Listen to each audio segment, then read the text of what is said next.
Hi മക്കളെ, അപ്പോൾ 10ലെ റിസൾട്ടൊക്കെ വന്നു. +1 ഇങ്ങനെ കയറാൻ പോവുകയാണല്ലേ. ഇങ്ങനെ കയറാൻ പോകുമ്പോൾ നമുക്കൊരു സംശയമുണ്ട്.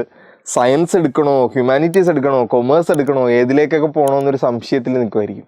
സയൻസ് എടുക്കണോ, ഇത് ബുദ്ധിമുട്ടായിരിക്കുമോ, അതോ കൊമേഴ്സിലേക്ക് തന്നെ പോയാലോ, ഇങ്ങനെയൊക്കെ ആലോചിച്ച് ഒരുപാട് സംശയങ്ങളിലിരിക്കുന്നവർക്ക് വേണ്ടി നമ്മൾ 1-2 കാര്യങ്ങൾ പറയാൻ പോവുകയാണ്. ഇപ്പം നേരത്തെ ഒരുപാട് വീഡിയോകൾ വരുന്നുണ്ട്, ഒരുപാട് വീഡിയോസ് നിങ്ങൾ കണ്ടിട്ടുണ്ടാവും. എന്താണ് സയൻസ് എടുക്കേണ്ടവർ ശ്രദ്ധിക്കേണ്ട 10 കാര്യങ്ങൾ എന്നൊക്കെ പറഞ്ഞ് ഇങ്ങനെ കുറേ വീഡിയോസ് ഇങ്ങനെ വന്നുകൊണ്ടിരിപ്പുണ്ട്. നമ്മളിങ്ങനെ ഓരോ കാര്യങ്ങൾ എണ്ണി പറയുകയല്ല. അങ്ങനെ നമുക്കൊരിക്കലും പറഞ്ഞു തരാൻ പറ്റില്ല. ഈ 5 കാര്യങ്ങൾ നിങ്ങൾ ശ്രദ്ധിച്ചാൽ നിങ്ങൾക്ക് സയൻസിൽ ഫുൾ മാർക്ക്, അങ്ങനെയൊന്നും പറയാൻ പറ്റുമെന്നില്ല. ഏറ്റവും സിമ്പിളായിട്ട് നിങ്ങൾക്ക് എന്താണ് സയൻസ് എന്നൊരു ഓവറോൾ ഐഡിയ തരാം. കാര്യം, നിങ്ങളിപ്പോൾ പഠിച്ചത്, ഇപ്പോൾ +1 സയൻസ് എടുക്കാൻ പോകുന്ന കുട്ടികൾ, +1 സയൻസ് സെലക്ട് ചെയ്യാൻ പോകുന്ന കുട്ടികൾ അറിഞ്ഞിരിക്കേണ്ട കുറച്ച് കാര്യങ്ങളുണ്ട്. അതാണ് പറയാൻ പോകുന്നത്.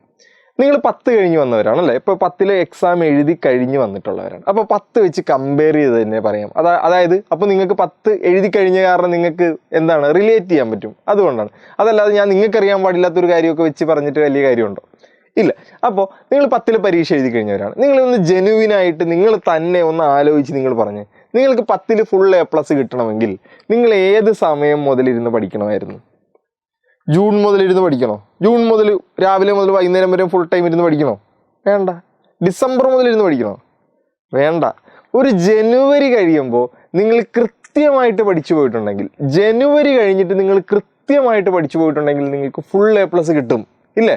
നിങ്ങളൊന്ന് ആലോചിച്ച് നോക്കിയാൽ, നിങ്ങളിപ്പോൾ പരീക്ഷയൊക്കെ എഴുതി കഴിഞ്ഞ ആൾക്കാരാണ്, നിങ്ങൾ പഠിച്ചു വന്ന രീതി നിങ്ങൾക്കറിയാവുന്നതാണ്. അപ്പോൾ നിങ്ങൾ തന്നെ ഒന്ന് ആലോചിച്ചേ, 10ാം ക്ലാസ്സിൽ ഫുൾ A+ കിട്ടണമെങ്കിൽ ഏതൊക്കെ സമയം മുതൽ ഇരുന്ന് പഠിക്കണമായിരുന്നു? അവിടെ ഒരു ജനുവരി മുതലൊക്കെ ഇരുന്ന് പഠിച്ചാൽ പോരായിരുന്നോ? ഒന്ന് ആലോചിച്ച് നോക്കി. ഒരു ജനുവരി മുതൽ, അതായത് എക്സാമിൻ്റെ അവസാന ഒരു 2 മാസമൊക്കെ ഇരുന്ന് പഠിച്ചാൽ ഓക്കെ ആയിരുന്നു, അല്ലേ? ഫുൾ മാർക്ക് അല്ലെങ്കിൽ ഫുൾ A+ നിങ്ങൾക്ക് കിട്ടുമായിരുന്നു, അല്ലേ? കൃത്യമായിട്ട് പഠിച്ചിരുന്നെങ്കിൽ, വെറുതെ ഇരുന്നാൽ പോരാ, കൃത്യമായി പഠിച്ചിരുന്നെങ്കിൽ, അല്ലേ? പക്ഷേ ആ പരിപാടി ഈ +1 സയൻസിൽ നടക്കത്തില്ല. +1 സയൻസിൽ ടൈം വളരെ വളരെ ഇമ്പോർട്ടൻ്റ് ആണ്. കാര്യം എന്താണെന്ന് വെച്ച് കഴിഞ്ഞാൽ, നമ്മൾ കുറേ അധികം കാര്യങ്ങൾ +1 സയൻസിൽ പഠിക്കും. +1 സയൻസിൽ കുറേ കാര്യങ്ങൾ പഠിക്കും. അത് പഠിക്കാൻ നമുക്ക് കുറച്ച് സമയമുള്ളൂ. ഈ 1 കൊല്ലം അല്ലെങ്കിൽ +2 കൂടി ചേർത്ത് 2 കൊല്ലം കൊണ്ട് നമ്മൾ സയൻസിൻ്റെ എല്ലാ കാര്യങ്ങളുടെയും ബേസ് പഠിക്കും.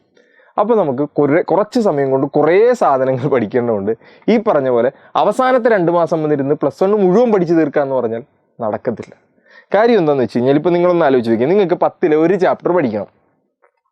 സത്യം പറഞ്ഞാൽ ഒരു ദിവസത്തിൽ ഒരു 2 മണിക്കൂറൊക്കെ നിങ്ങൾ കൃത്യമായിട്ടിരുന്ന് പഠിച്ചാൽ ചിലപ്പോൾ ഒരു ചാപ്റ്റർ പഠിച്ച് തീർക്കാം, ഇല്ലേ? 2 മണിക്കൂർ അല്ലെങ്കിൽ 1.5-2 മണിക്കൂർ കൊണ്ട് കൃത്യമായിട്ട് ഒരു ചാപ്റ്റർ പഠിപ്പിച്ച് കഴിഞ്ഞ ഒരു ചാപ്റ്റർ ആണെങ്കിൽ ചിലപ്പോൾ 2 മണിക്കൂർ വേണ്ട, അല്ലേ? സ്കൂളിൽ പഠിപ്പിച്ച് കഴിഞ്ഞ അല്ലെങ്കിൽ നിങ്ങൾ ട്യൂഷനൊക്കെ പോയി പഠിച്ച് കഴിഞ്ഞ ഒരു ചാപ്റ്റർ ആണെങ്കിൽ നമുക്ക് അത് പഠിച്ച് തീർക്കാൻ ഒരു 1.5-2 മണിക്കൂറൊക്കെ മാക്സിമം 10ൽ. പക്ഷേ +1 +2ലേക്ക് വരുമ്പോൾ, +1 സയൻസിലേക്ക് വരുമ്പോൾ നിങ്ങളൊരു ചാപ്റ്റർ എടുത്ത് വെച്ച് പഠിക്കാൻ തുടങ്ങിക്കഴിഞ്ഞാൽ അത് തീരുന്നത് ചിലപ്പോൾ ഒരു ദിവസം കൊണ്ട് തീരത്തില്ല. ഒരു ദിവസം മുഴുവൻ എടുത്താൽ ചിലപ്പോൾ ഒരു ചാപ്റ്റർ നിങ്ങൾ പഠിച്ച് തീരത്തില്ല. കാര്യം നിങ്ങൾക്ക് പഠിക്കാൻ പ്രശ്നമുള്ളത് കൊണ്ടല്ല, പഠിക്കാൻ അത്രയും അതിൻ്റെ അകത്തുള്ളത് കൊണ്ടാണ്. അപ്പോൾ ശ്രദ്ധിക്കേണ്ട ഏറ്റവും ഇമ്പോർട്ടൻ്റ് ആയിട്ടുള്ള കാര്യം, ഇത് കുറച്ച് വലിയ സിലബസാണ്, കുറച്ച് പഠിക്കാനുണ്ട് ഇവിടെ. ഈ പറയുന്ന പോലെ നമ്മൾ അവസാന സമയത്ത് പോയിരുന്ന് പഠിച്ച് മറിച്ചിടാം എന്ന് നോക്കിക്കഴിഞ്ഞാൽ ഇത് മറിയത്തില്ല. കാര്യം അത്രയും പഠിക്കാനുണ്ട്. അപ്പോൾ നമ്മൾ കുറേശ്ശെയായിട്ട് പഠിച്ചിരിക്കണം. അതെങ്ങനെയാണെന്ന് വെച്ച് കഴിഞ്ഞാൽ അതിന് പല രീതികളുണ്ട്. നിങ്ങൾക്ക് ഇഷ്ടമുള്ള രീതി നിങ്ങൾക്ക് ഫോളോ ചെയ്യാം. ആഴ്ചയിൽ ഒരു 2-3 അല്ലെങ്കിൽ ആഴ്ചയിൽ 4 ദിവസമെങ്കിലും നിങ്ങൾ കൃത്യമായി പഠിക്കാനിരിക്കുക, പ്രൊഡക്റ്റീവായിട്ട് പഠിക്കാനിരിക്കുക. എന്ന് പറഞ്ഞാൽ പഠിക്കാനിരിക്കുക, മറ്റേ 10ലെ പോലെ വെറുതെ ബുക്ക് തുറന്ന് വെച്ച് അവിടിട്ടും തോണ്ടി ഇവിടിട്ടും തോണ്ടി ഒന്നും ഇരിക്കാതെ കൃത്യമായി പഠിക്കാൻ നിങ്ങൾക്ക് പറ്റിയാൽ ഓക്കെയാണ്. പിന്നെ നിങ്ങൾക്ക് ഈ ചെറിയ എക്സാമുകളൊക്കെ ഇടൂലേ, ഇപ്പോൾ യൂണിറ്റ് ടെസ്റ്റുകൾ സ്കൂളിലിടും, അല്ലെങ്കിൽ നമ്മുടെ ഓണപ്പരീക്ഷകളും ക്രിസ്മസ് പരീക്ഷകളും മറ്റേ മോഡൽ പരീക്ഷകളൊക്കെ വരും. ഈ സമയത്തൊക്കെ നമ്മൾ കൃത്യമായി തന്നെ പഠിക്കാൻ നോക്കുക. ഇപ്പോൾ നിങ്ങൾക്കൊരു എക്സാം വരുവാണ്, സ്കൂളിലൊരു എക്സാം വരുവാണ്, അതൊരു ചാപ്റ്ററാണ് വരുന്നതെങ്കിൽ ആ ഒരു ചാപ്റ്റർ കൃത്യമായി പഠിച്ചു പോവുക. അപ്പോൾ പ്രത്യേകത എന്താണെന്ന് വെച്ച് കഴിഞ്ഞാൽ, ആ ഒരു ചാപ്റ്റർ നിങ്ങൾ പഠിച്ചു കഴിഞ്ഞു. അപ്പോൾ ഇനി ഫൈനൽ എക്സാമിന് നോക്കാൻ നേരത്തെ അതൊന്ന് ഓടിച്ചു നോക്കിയാൽ മതിയാവും, കേട്ടല്ലോ. അപ്പോൾ കുറേശ്ശെ ചെറിയ സമയങ്ങൾ കിട്ടുമ്പോൾ പഠിച്ചിരിക്കുക എന്നുള്ളത് ഇതിൽ വളരെ ഇമ്പോർട്ടൻ്റ് ആണ്. പിന്നെ ഇതിൻ്റെ ഏറ്റവും ഇമ്പോർട്ടൻ്റ് ആയിട്ടുള്ള കാര്യം, ഇത് സയൻസ് എന്ന് പറയുന്നത് ഒരു വളരെ വലിയൊരു കരിയർ ഓപ്ഷനാണ്. എന്ന് പറഞ്ഞാൽ സയൻസ് പഠിച്ചു കഴിഞ്ഞാൽ നിങ്ങൾക്ക് ഏതിലേക്ക് വേണമെങ്കിലും തിരിയാം, എങ്ങോട്ട് വേണമെങ്കിലും പോവാം. ഇപ്പോൾ നിങ്ങൾക്ക് ഇപ്പോൾ എന്തെടുക്കണം, എന്ത് പഠിക്കണമെന്നൊരു എന്താണ്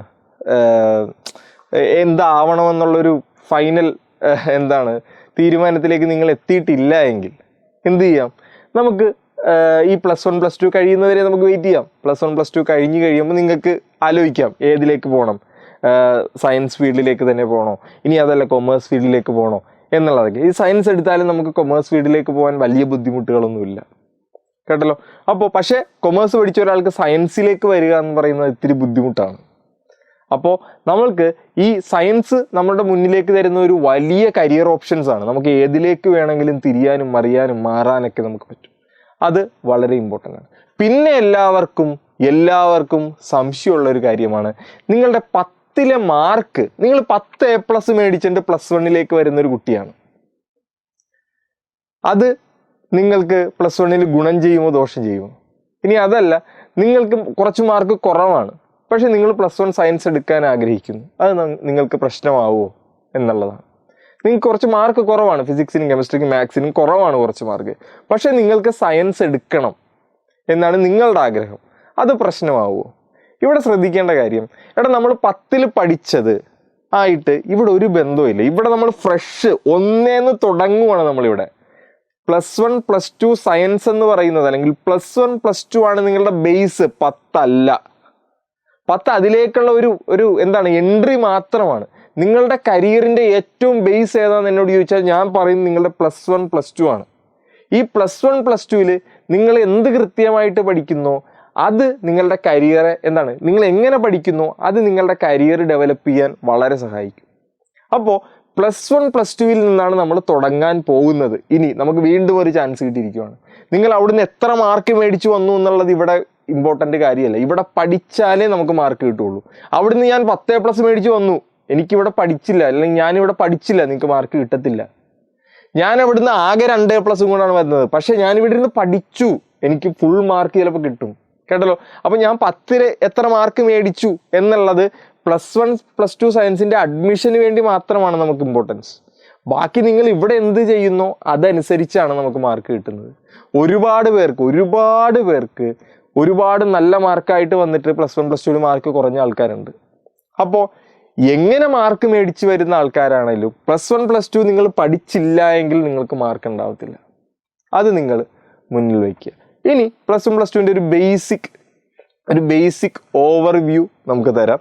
നമുക്ക് സയൻസിൽ 6 സബ്ജക്റ്റുകൾ അല്ലെങ്കിൽ 6 വിഷയങ്ങളാണ് നമുക്ക് പഠിക്കാനുള്ളത്. 2 ലാംഗ്വേജസ് ആണ്. 1 ഇംഗ്ലീഷാണ്, 2 നിങ്ങൾ എടുക്കുന്ന വിഷയങ്ങൾ ഏതെങ്കിലുമൊക്കെ ആയിരിക്കും. മലയാളമായിരിക്കാം, ഹിന്ദി ആയിരിക്കാം, അറബി ആയിരിക്കാം, ഫ്രഞ്ച് ആയിരിക്കാം. നിങ്ങൾ എടുക്കുന്ന നിങ്ങളുടെ ലാംഗ്വേജ്, സെക്കൻഡ് ലാംഗ്വേജ്.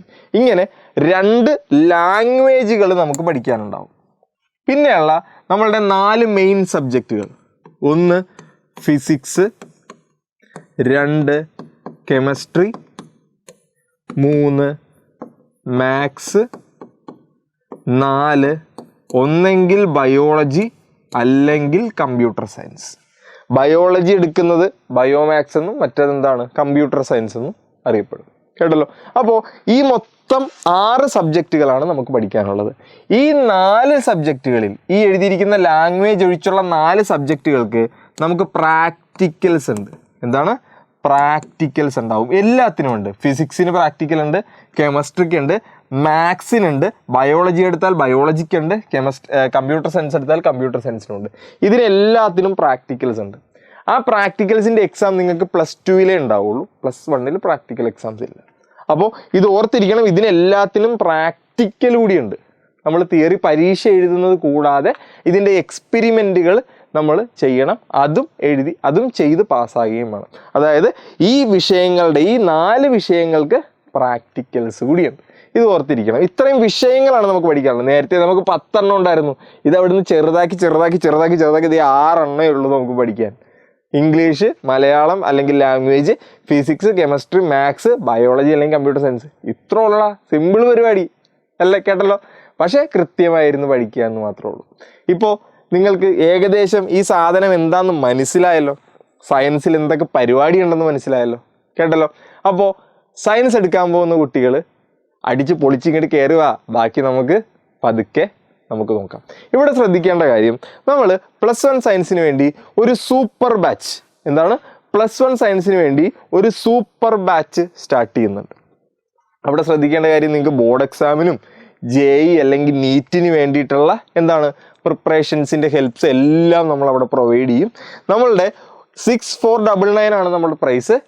ഏറ്റവും ഇമ്പോർട്ടൻ്റ് ആയിട്ട്, ഏറ്റവും ആദ്യം ജോയിൻ ചെയ്യുന്ന കുട്ടികൾക്ക് വേണ്ടി ഒരു അഡ്മിഷൻ ഓഫറായിട്ട്, ഏറ്റവും പുതിയ കുട്ടികൾക്ക് വേണ്ടി ഒരു അഡ്മിഷൻ ഓഫറായിട്ട് നമ്മൾ 5499 ആണ് നമ്മളിപ്പോൾ എന്താണ് തീരുമാനിച്ചിരിക്കുന്ന പ്രൈസ്. അപ്പോൾ നിങ്ങൾക്ക് കോണ്ടാക്ട് ചെയ്യാം. കോണ്ടാക്ട് ചെയ്യാനുള്ള നമ്പരും ലിങ്കും എല്ലാം കമൻറ്റ് ബോക്സിൽ പിൻ ചെയ്തിട്ടേക്കാം.